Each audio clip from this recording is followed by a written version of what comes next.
네. 객관식 시험 문제 내는 요령? 네, 출제 요령. 고기에 대해서 인제 좀 말씀을 드릴까 하고요. 기본적인 것만 딱딱 짚고 제가 짧게 짧게 말씀을 드릴게요. 음 일단 시험 문항, 이게 뭐 분류가 여러 가지 될 수 있잖아요. 근데 그 문항을 분류할 때 형식에 따라 가지고 분류를 하면 그 형식이, 네, 첫 번째 진위형, 이게 OX예요. 진위. True와 false. 네. 그래서 우리가 TF 쓰는 거 혹은 뭐 OX 쓰는 거, 그래서 뭐 고런 것들은 이미 많이 경험을 했던 것이고 설명을 다 안 드려도 될 것 같습니다. 이거는 guessing하기가 좋잖아요. 네. 막 전부 O 해도 되고, 그러니까 가장 낮은 순위의 문제고요. 그다음에 이제 두 번째 유형이 선다형 문제. 여러 개 중에서 고르기 문제입니다. 사지선다, 오지선다. 4개 중에 고르고 5개 중에 고르고. 근데 ODA 시험은 기본적으로 사지선다에다가 문제를 1개 고르는 것. 그러니까 인제 뭐 답이 2 개도 있고 이러진 않고요. 근데 이 특징이 보면 일단은 다양한 주제를 이렇게 커버하는 데 대단히 효율적입니다. 그래서 국제개발협력 입문편, 심화편 이렇게 했을 때 범위가 굉장히 광범위하지 않습니까? 그 전체를 다 아우르기에는 서술형 시험 이렇게 봤다가는 특정한 타겟팅 그것밖에 못 묻고, 그리고 복불복으로 공부한 거 나오면 합격하고 이러는데, 이건 아주 공정하게 다양한 주제를 커버할 수 있습니다. 그리고 인제 잘 문제를 내면 응시자들의 이해도를 평가하는데, 이해도 어느 정도 잘 그러니까 memorize도 있지만 인제 understanding을 이해하는 데, 그러니까 memorize하고 understand의 차이는, memorize는 인제 정보를 그대로 인제 인출을 할 수 있는가 하는 것이고, 이해도라고 하는 understand는 개념과 개념과의 관계에 대한 이게 쪼끔 더 어려운 거거든요. 그래서 이해 정도는 측정이 가능합니다. 그리고 자동 채점이 가능하고, 그다음에 뭐 평가자 주관성이 전혀 개입되지 않습니다. 많은 수의 문제를 지금 ODA는 입문 40, 심화 40 에서 80 문제를 짧은 시간에 출제도 가능하고 뭐 풀이도 가능하죠. 단점은 추측에 의해서 인제 약간 guessing 해 가지고 25%의 가능성은 있잖아요. 그다음에 하나가 창의적 사고나 문제 해결 능력 평가는 실제로 어떤 그 수행을 평가하는 거기 때문에 객관식 시험 가지고는 측정하기가 좀 어렵다는 단점이 있습니다. 그다음에 인제 결합형이라고 하는 게 뭐 이렇게 좀 성급기도 결합형이고 뭐 요런 내용인데 넘어가겠습니다. 단답형은 짧게 답하는 거. 답이 1개 있는 거는 단답형 아닌가? 단답형, 단답형, 단답, 짧을 단. 그럼 이거는 단답형입니다. 단답형. 짧은 답을 요구하는 거, 뭐 인간의 뭐 이런 변화 가능한 속성을 뭐라 합니까? 그럼 가소성. 이렇게 가소성 쓰는 거. 요런 것들은 정답이 있는 거라서 글자를 쓰는 거지만 이거는 객관식 시험입니다. 그다음 완성형 문장이 괄호 넣기 빈칸인데, 일종의 사지선다에서도 완성형 문장 같은 경우에 많이 낼 수 있어요. 괄호는 어떠어떠한 것에 대한 설명이다 이렇게 하고, 괄호에 대한 설명을 좀 박스로 놔두든지, 우리도 문제 그렇게 낼 수 있거든요. 그래서 문장에서 빈칸을 제공하고 응시자가 빈칸을 채워서 문장을 완성하도록 하는 거. 그래서 어 네, 뭐 고런 것도 완성형 시험이고요. 그다음 서술형 문항 같은 경우는 인제 에세이식 문항이기 때문에 지금 ODA 자격증 시험과는 무관합니다. 그래서 이거 넘어가겠습니다. 일단 좋은 문제가 되려면 명확해야 됩니다. 그래서 뭐 질문, 보기 내용 간결해야 되고, 응시한 사람이 읽어 가지고 이게 표현 같은 게, 그래서 이렇게 문장력이 좀 있어야 돼요. 어 그리고 뭐 쓸데없는 말들이 막 많이 하면 진짜 묻고자 하는 것들이 불명확해지거든요. 그래서 평가자 전문성 중에 문장력도 있습니다. 일단은 좋은 문제는 명확해야 되며, 뭘 묻는 건지 명확한 메시지가 들어가야 돼요. 타당성. 평가하려는 목표하고 직접적으로 관련이 돼요. 이게 제일 핵심입니다. 목표와 직접적으로 연관돼야 된다.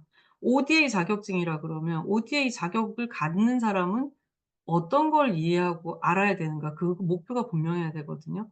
근데 그렇게 보면 인제 우리가 인제 ODA의 이 궁극적인 지향점이 뭔가에 대해서 쪼금 생각을 하고 문제를 내는 것이 필요하겠다라는 것이고, 신뢰성. 예. 누가 언제 시험을 보더라도 비슷한 결과가 나와야 된다는 거예요. 이게 이제 음 '이 점수가 믿을 만한가.' 100점 만점에 70점 이상 돼야 합격인데 이 70점 받았을 때 그다음 시험에 뭐 대전 가서 쳐도 70 점이면 그다음 회차 쳐도 이제 이 시험이 보면 A형, B형이 있거든요. 그래서 아마 앞뒤 뒤 해서 인제 수능처럼 인제 유형을 구분은 하는데 두 가지로 제 느낌에는 옆 사람 시험지는 안 봤지만 아마 '문항 순서 정도가 다르지 않을까.' 그렇게 시험에 공들였다라는 느낌이 안 들어요. 뭐 이거는 공개적으로 말씀드리기 좀 그렇지만. 그리고 작년에 시험 보고 올해 시험 봐도 작년이랑 올해랑 뭐 크게 다른 느낌도 안 들어요. 예. 그래서 신뢰성은 있을 것 같아요. 계속 똑같 비슷하니까. 변별력입니다. 응시자 능력 수준을 구분할 수 있어야 된다. 특히 어려운 문항은 예 상위 응시자와 하위 응시자를 구별할 수 있도록 구성한다. 어떤 문제가 변별이 된다 안 된다 하는 문제는 문항별로 보면 이게 정답률 같은 게 있지 않습니까? 그래서 예 정답률 그리고 이 정답을 한 사람이 전체적으로 점수도 좋은 사람이 정답을 했을 문항도 있고 역도 있어요. 이 문항에 많이 맞힌 사람이 전체적으로 문항의 점수가 낮은 사람 그런 문항이 있거든요. 그러니까 이거는 변별력 역변별력인 거잖아요. 그래서 인제 그렇게 보면 이제 문항별 타당도나 신뢰도나 좋은 문항의 요건들을 분석하는 그런 어떤 통계적인 기법들이 있거든요. 근데 그렇게 볼 때 이게 변별력이 있는 문항이 아닌 것 같은 느낌이 드는 것이 좀 많았습니다, 개인적으로는. 아 네. 난이도 조절. 지금 이 ODA 난이도가 한 30% 정도 합격률이라는 것이 비공식적인 예 저의 어떤 조사 결과인데 예. 지금 우리가 제일 고민하는 게 이거예요. 너무 쉬워도 어 저는 너무 쉬워도 좋을 것 같은데. 예. 근데 너무 어려우면 사람들이 이 시험을 안 볼 거 아니에요. 쳐 봐야 자꾸 떨어지니까. 그래서 어느 정도 합격을 하게 해줄 건가. 이거는 인제 시험 출제기관에서 고민을 해야 되는데 그 출제기관에서 난이도를 의도해 가지고 30% 혹은 25% 이렇게 맞추고 있는 건가? 만약에 그렇다면 이거는 많은 사람들이 도전하기 어려운 문제로 자격증으로 만드는 것인데 이 자격증을 따 가지고 그런 정도의 어떤 메리트가 있는 건가? 예를 들어 사업에 냈을 때 가산점 1 점 아까 인제 그 김혜수 교수님이 얘기한 것처럼 0.5 점에서 갈리고 이러는데 이 자격증으로 인해서 최대 3 점까지 뭔가 이렇게 메리트를 주는 거는 그래서 난이도를 좀 높게 하는 건가? 모르겠습니다. 그래서 이 난이도 조절이 어느 정도 책을 한번 완독을 하면 음 꼭 메모라이즈 안 하더라도 그래도 한 반 정도 한 60점 정도는 '나와야 정상 아닌가.' 이런 생각인데 개인마다 이해도가 다르니까요. 그래서 이 난이도를 우리는 어떻게 그 결정을 했냐면 각 챕터마다 예를 들어 인문편 같은 경우는 8 문제 나오지 않습니까? 그럼 그중에서 상중하를 얼마나 퍼센트를 할 건가. 그다음에 심화편 같은 경우는 각 챕터마다 5 문제가 나올 때 그때 둘, 둘, 하나 이런 식으로 해서 종합적인 예 상의 문제들을 한 1 정도 이제 5개 중에 하나 혹은 8개 중에 2개 요런 정도는 상을 넣자라고 했기 때문에 예 그거를 빼더라도 하중을 맞췄을 때 합격은 가까스로 할 수가 있는 거거든요. 그래서 고런 정도의 난이도를 우리가 결정한 겁니다 스스로. 그래서 고런 난이도 그다음 공정성, 오답의 매력도라고 하는 게 저는 이번 시험 보면서 제가 이번에 심화편을 한 번도 안 읽고 종이도 한번 안 넘기고 갔단 말이에요. 그랬던 이유가 작년에 또 뭐 공부를 제대로 안 하고 갔는데 그냥 70 점이 나온 거예요. 그래서 공부를 하나도 안 해도 70 점이니까 이번엔 인문이라도 그래도 좀 읽었거든요. 그러니까 인문에서 또 심화하고 연결되는 게 있으니까 쪼끔 안 낫긴 해요. 시간도 없었어요, 바쁘니까. 근데 보니까 오답의 매력이 너무 없는 게 철철 넘치는 거예요. 오답이 그럴듯한 정답처럼 보여야 되는데 누가 봐도 오답인 거예요. 네. 그래서 인제 이걸 오답의 매력도라고 합니다. 그럴듯한 오답을 만들어내는 게 쉽지 않기 때문에 지금 이 시험이 대부분이 옳지 않은 것, 틀린 것, 바르지 않은 것 이런 것들을 자꾸 묻고 있는 게 매력 있는 오답을 만들어 낼 정도의 큰 에너지를 안 쓰고 문제 출제를 한 거 아닌가라는 합리적 의심을 하고 있습니다. 그래서 오답의 매력도가 상당히 낮습니다. 그래서 그 오답의 매력도라고 매력이 없는 오답은 누가 봐도 오답인 거예요. 반드시 이렇다. 뭐 이것만이 정답이다. 그런 세상에 그런 게 없기 때문에 그런 거는 명확하게 오답이 되잖아요. 그래서 공부를 하나도 안 해도 눈치껏 맞출 수 있는 문제가 상당히 많다라는 거. 네. 그런 느낌을 제가 뭐 약간 수험 후기처럼 또 얘기를 할 수 있을 것 같습니다. 적절한 길이가 이건 당연한 거 아닙니까? 문제를 읽다가 완전 덜나라 달나라 가는 거예요, 집중이 흐려져 가지고. 저 개인의 문제일 수도 있는데 답지가 한 3 줄인 거예요, 한 개. 1, 2, 3, 4 인데 답지가 답지가 3 줄이면 그 안에 얼마나 많은 정보가 들어 있습니까? 그러니까 뭐 하고, 뭐 하고, 뭐 하고 콤마, 콤마, 콤마니까 그중에 하나만 틀려도 틀린 건데 이거 뭐 함정이죠 그런 거는. 그러니까 정말 핵심을 뭘 묻는 건지를 모를 때 근데 그런 문제가 간혹 있었습니다. 그래서 답지가 1, 2, 3, 4면 그 답지가 너무 길어지게 되면 아 이 "좋은 문제가 아니다."라고 하는 얘기가 적절한 길이에 있는 것이지요. 그다음 일관성. 네. 일관성은 우리가 지금 모의고사집에 그 검수를 넣었거든요. 이 검수분이 쪼끔 다듬어 주셔야 될 거예요. 그래서 어 음 "다음 중 틀린 것은?" 이렇다면 어떤 사람은 또 "옳지 않은 것은?" 약간 표현 같은 거 이런 것들도 약간 그 스타일을 일치시킬 필요가 있어서 고런 부분은 인제 위원들께서 출제를 하시면 검수하는 분께 고런 전반적인 것들을 하고 출판사에서도 그런 것들을 조금 추려 줄 수 있을 것 같습니다. 네. 그다음에 객관식 선다형 문제의 장단점인데 요거는 뭐 그냥 넘어가도록 하겠습니다. 그리고 네. 네. 문항 제작 절차.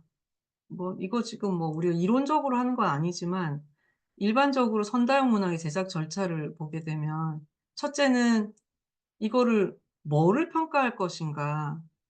그래서 우리는 지금 정했어요. 지식과 이해력과 사고력을 3-3-2 혹은 2-2-1 이렇게 하기로 했었거든요. 그래서 고걸 지필 가이드라인으로 우리가 정했기 때문에 평가의 목표는 고 정도로 가름을 하고요. 그다음에 문항의 주제 같은 경우는 지금 챕터별로 균형 있게 나오기 때문에 우리도 모의고사에 안에 소챕터들이 한 5개 6개 이렇게 펼쳐져 있거든요.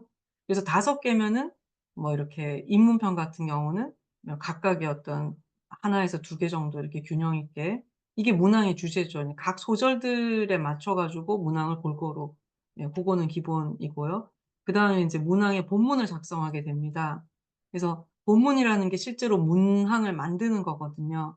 그래서 이 문항을 만들 때 가장 공을 많이 들일 건데 그럴 때의 목차라든지 그다음에 중요한 어떤 알아야 되는 이슈 같은 게 있을 겁니다. 그리고 그거를 읽는 사람이 문제를 푸는 사람이 이게 뭘 묻는 것이고 왜 묻는 것이고 내가 이게 에 그러니까 그런 것들이 명확하게 전달되게 이게 문장력이 이때 출동이 돼야 됩니다. 그래서 명확성이라고 하는 것들을 있고 그리고 네 번째가 정답하고 오답지를 작성하게 됩니다. 답지를 만드는 거죠.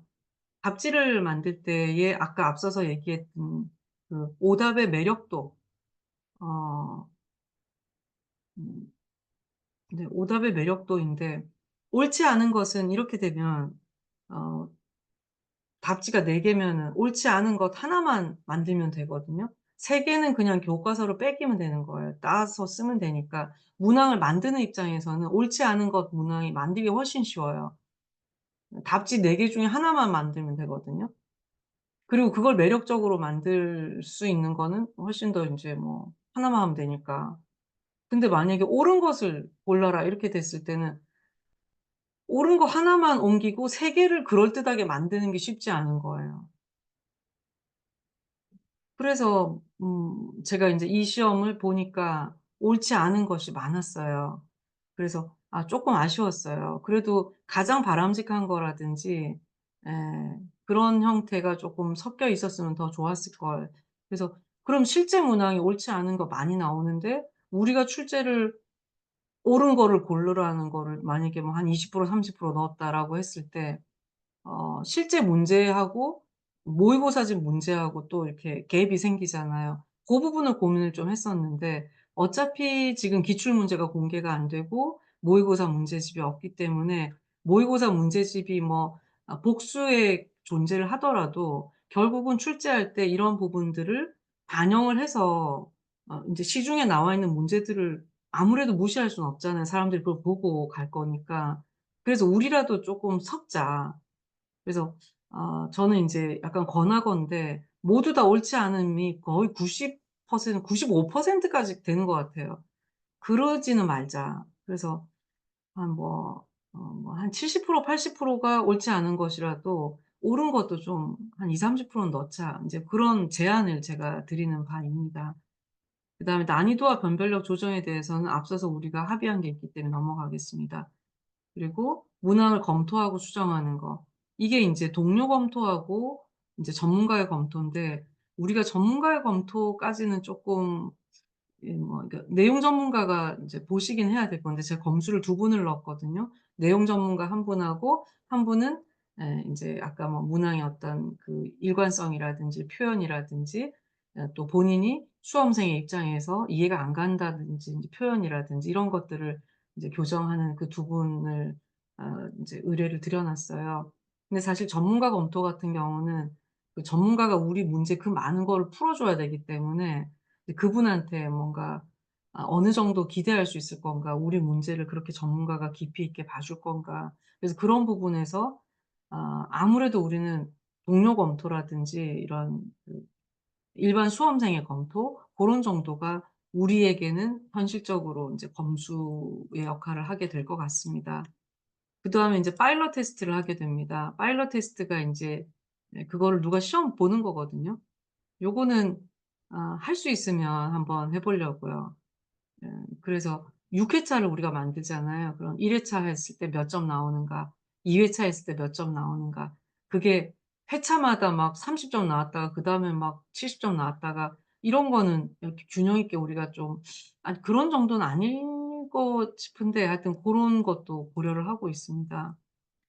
그다음에 인제 요렇게 했을 때 어떤 회차가 지나치게 문제가 점수가 낮다든지 이랬을 때 각자들이 문항을 다시 쪼끔 점검해서 난이도를 좀 낮춘다든지 요런 형태로 최종 문항을 수정해서 확정하는 고런 단계로 진행을 할 생각을 가지고 있습니다. 어 그다음에 인제 사지선다형 문제 작성에 유의할 점을 보겠습니다. 이제 옳지 않은 거 고르는 문제 남발 방지 이거 말씀을 앞에 드렸어요. 네네. 옳지 않은 거 고르게 하는 문제는 응시자한테 일단은 오류가 날 수 있습니다. 실컷 풀었는데 '어머 틀린 거 고르는 거였어?' 이런 그래서 그럴 때 우리는 뭐를 하게 되냐면 나중에 출판사에서 해줄 건데 옳지 않은 것에 밑줄을 딱 긋습니다 이렇게. 인제 사람들한테 오해해 가지고 함정에 빠지지 말라고. 그래서 남발 금지입니다, 남발 금지. 그다음에 편향적인 사고와 극단적 사용, 극단적 표현을 사용하는 걸 지양한다. 뭐 유일하게, 이것만이, 결코 뭐 하여튼 절대적인 이런 표현들 극단적인 표현은 보통 오답일 확률이 높습니다. 세상에 반드시 그런 게 어디 있습니까? 그죠? 예를 들어서 해는 반드시 동쪽에서 뜬다. 그게 참이에요? 가짜예요? 지금까지는 참이지만 내일 갑자기 서쪽에서 뜰 수도 있잖아요. 그래서 반드시라고 들어간 건 무조건 틀린 답이에요. 그래서 그런 것들을 우리가 옛날에 사지선다 문제 푸는 요령으로 막 배워오고 누가 선생님이 강의하고 막 그랬었잖아요. 그다음에 상충되는 정보로 인한 문제가 혼동 방지라고 하는 게 문제가 80 개가 있으면 그들 간에 같은 내용 예를 들어 파리 선언이다. 파리 선언에 대한 문제가 2 개가 나왔어요. 근데 답지를 보니까 그 두 개가 뭔가 상충이 되는 거예요. 그래서 내가 이거를 정답으로 한다면 딴 문항에서는 절대로 답이 안 되는 답지가 나오는 거예요. 그래서 이게 문항들 간의 독립성이 없어지는 거거든요.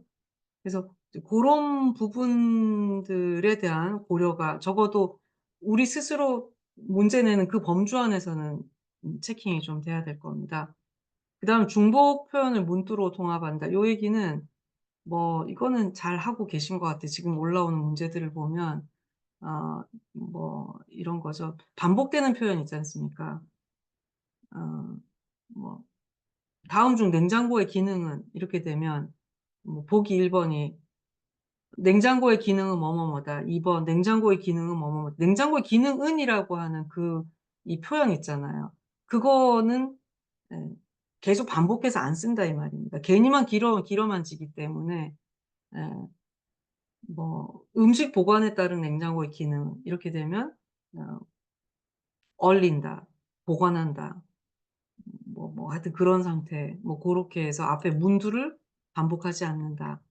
그다음에 "정답지의 길이와 균형을 유지한다."라고 하는 게 답지 1 번은 한 2 단어로 끝나고 답지 2 번, 3 번은 막 문장이 길어지고 보기에도 되게 안 좋거든요. 그래서 보통 인제 그럴 때도 있어요. 그럴 때는 짧게 끝나는 게 답지 1 번이고 점점점 긴 걸로 해 가지고 답지 4 번까지 가게 고렇게 만듭니다. 네. 고거 참고해 주시고. 지금까지 자연스럽게 우리는 그런 문제들을 보아 왔기 때문에 아마 특별한 경우 아니면 그렇게 하실 것 같습니다. 길이가 긴 선택지가 정답이라는 편견을 유발하지 않도록 이게 "옳지 않은 것 골라라." 이랬을 때는 뭐가 있냐면 말을 자꾸 바꾸다 보니까 길어져요. 그래서 길이가 긴 선택지가 정답일 확률이 옳지 않은 거 고른 문제일수록 정답일 확률이 높아져요. 그러니까 워낙에 옳지 않은 거 문제가 많기 때문에 정답이 '긴 게 정답이다.'라고 하는 게 약간 우리가 요령처럼 기억하고 있는 문제풀이 요령이거든요. 그래서 어 네. 너무 길어지지 않게 네. 그다음에 정답과 오답이 비슷하게 보이도록 오답을 매력적으로 구성한다. 지나치게 긴 선택지를 피한다. 이거 인제 앞에 제가 말씀드렸습니다. 내가 이번에 시험 보면서 1, 2, 3, 4가 총 다 해 가지고 12 줄인 게 있었거든요. 답지가 하나가 3 줄인 거예요. 읽다가 진짜 안드로메다 갈 뻔했어요. 그다음에 뭐 너무 인제 주관적인 이런 문제는 거기도 없었습니다. 그래서 이거는 뭐 요까지 끝이네요. 네. 일단 여기서 녹화를 중지하도록 하겠습니다.